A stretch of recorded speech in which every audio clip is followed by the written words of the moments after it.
नहीं छेड़ता इस बात को। मकर लग्न राशि, द्वादश का गुरु बृहस्पति बैठ जाए और पंचम दृष्टि में चतुर्थ स्थान के ऊपर देखेगा, आप बोलोगे कि इनको सुख नहीं मिलता है, फिर ज्योतिषी विद्या ही गलत होगी। चतुर्थ स्थान में गुरु का दृष्टि जा रहा है, मतलब ये आदमी इतना भोग करेगा, इतना भोग करेगा, इतना सुख भोग करेगा कि कोई और कर नहीं सकता, लेकिन बाहर दिखेगा नहीं। समझ में आ रहा है? दुनिया जाए भाड़ में, ये रहे साड़ में, इसको फिकर नॉट। हर कंडीशन में कितना भी बड़ा पहाड़ टूट जाए दुख का, इसको दुख लगने वाला है नहीं। ऐसे कुंडली में बहुत चांसेस रहता है कि सिंकिंग ड्रिंकिंग वाटर, डूब डूब के पानी पीने वाला। ठीक है, ये इनको लोग समझ नहीं पाते हैं और इसी जगह में बोलते हैं इसको बदमाश मकरू। ठीक है, आप बुरा नहीं मानना मेरा बात, मैं उस भाव में नहीं कह रहा हूँ। हाँ, तो देखो यहाँ द्वादश में अगर 3 ग्रह बैठे मकर लग्न का और गुरु के साथ बैठ गए तो जिंदगी में बड़े बड़े 3 बार सुख भोगने का गारंटी है, और अब तक नहीं मिला तो अगले समय में मिल जाएगा। ठीक है, द्वादश का, अरे माता रानी फिर वही डबल क्वेश्चन।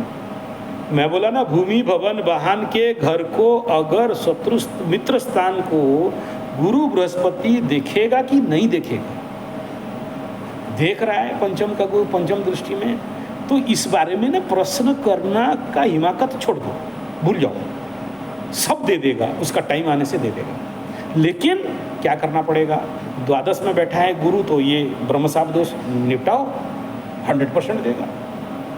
मंगल अपना घर को देख रहा है, 100% देगा। कैसे नहीं देगा चतुस्थान को अगर मंगल देख रहा है तो। लेकिन क्या कह रहा है, मूल स्रोत को ठीक करिए, मूल स्रोत में समस्या पड़ा हुआ है और इसको अगर शांति नहीं कराते हो तो इस जन्म में जो जो आशा कर रहे हो आशा में ही रहेगा और मरोगे। तो इसको परिपूर्ण करना है। तो फिर देखो क्या है ना, ये सब बकैया कर्म है माई, बकैया कर्म है। आप समझो, ये बकैया कर्म आप जब तक नहीं देते, सोचो हॉरर फिल्म में देखो ना, भूत दौड़ाती रहती है, भूतनी दौड़ाती है, तो क्यों दौड़ा रही है? क्योंकि उसका सोना या गहना या मांस लेके भाग गया था। जब तक फेंकेगा नहीं तब तक भूत छोड़ेगा नहीं। समझ में आ रहा है? तो ऐसे ही दाने दुर्गति पैसा पकड़ के दबा के बैठोगे और बोलोगे कि नहीं छोड़ेंगे, तब तक ग्रह छोड़ेंगे नहीं। ग्रह तो ग्राह्य करेंगे ही, आप किसी न किसी को तो आपको करना पड़ेगा शांति। ये ग्रह जब तक शांति नहीं होते हैं तब तक जिंदगी में सुख का, शांति का, घर का, पति का, बच्चा का, इन सब से जो आपके अंदर एक स्थिरता का आशा है वो नहीं रहेगा। ठीक है, कुंडली अच्छा है, गुरु बृहस्पति द्वादश में इस कंडीशन में शुभग्रही हैं, आप बहुत ज्ञानी हो, गुणी हो और चतुर्थ को देख रहे हैं, किसी भी कंडीशन पे सुख मिलेगा ही मिलेगा। छठा को देख रहे हैं, रोग रिपुरण को कंट्रोल करेगा। अष्टम को देख रहे हैं, ऑकल्ट में आपका ज्ञान रहेगा। ये सारे फैक्टर में ठीक है, मृत्युतुल्य पीड़ा मिलेगा भी नहीं, गुरु देख रहे हैं तो कंट्रोल कर देंगे। यानी दिस इज गुड थिंग। लेकिन तब ना जब ये द्वादश का दोष को काटोगे, जब इसको ही शांति नहीं किया। मैं देखिए 12 पंडित को खाना खिलाने वाला तरीका इसलिए बताया क्योंकि ये उनके लिए जिनके पास पैसा नहीं है, गरीब लोग हैं, क्या करेंगे, उनके पास व्यवस्था नहीं है। लेकिन सोचो, आप मेरे को ठग दोगे कि पैसा नहीं है गुरुजी बोल के, आपके ग्रहों को ठग दोगे क्या? आप उनको बोलोगे शनि बाबा मेरे पास पैसा नहीं है, खींच के देगा एक लापड़, बोला पैसा नहीं है बोलता है, इतना बड़ा दिल्ली में बिल्डिंग लेके बैठे हो। समझ में आ रहा है? तो आप ईमानदारी से, बेईमानी से नहीं, हाथ छाती में हाथ रखना, बोलना इतना है तो इतना मैं करूँगी। धर्मादा में जिंदगी का 15% शास्त्र में लिखा है, तो ईमानदारी से निकाल के दे दो। आप नहीं दोगे तो फिर डॉक्टर के रूप में निकालेगा शनि बाबा, पुलिस के रूप में निकालेगा, डंडा ठोक के लेगा, कोर्ट कचहरी माली मकदमा में लेगा, गोली तमंचा चलवाएगा।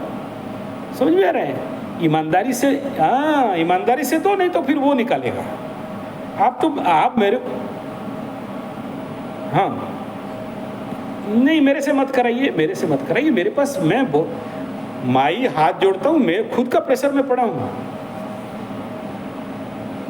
देखो मेरे पास 6 महीना तक अभी कोई टाइम नहीं है, पूजा पाठ में ऑलरेडी पैक्ड हूँ मैं।